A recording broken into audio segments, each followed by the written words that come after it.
we engage the na hapa kuna jamaa wa Gitaro Tiger. Final yako ya 207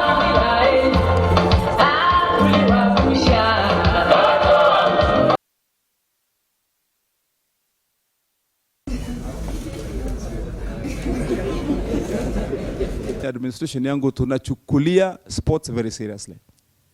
Very seriously. Vile mmesikia hapa wakisema, wakati tumeingia hapo, we took deliberate action to make sure ya kwamba in every sub-county, we are doing something to ensure that there is a sports center, a sports ground, or a stadium ambaye watu wetu watachezea. And I went around personally myself.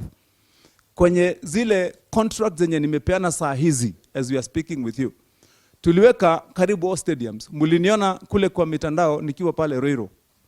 Hiyo Ruiru tulikuja tukakagua, by now tungelikuwa na mtu pale anatengeneza hiyo Ruiru stadium to be what I have envisaged it to be. Lakini kwa vile kuna planning hapo ilikuwa inafanyika, nikasema wamalize planning and then I will have that stadium started. We already have somebody to build it. Nimesema tutapanua Ruiru. From the size it is, tuongeze mpaka track on the side. Tuweke mpaka stands za watu kukaa. Alafu we renew the entire of that AstroTurf.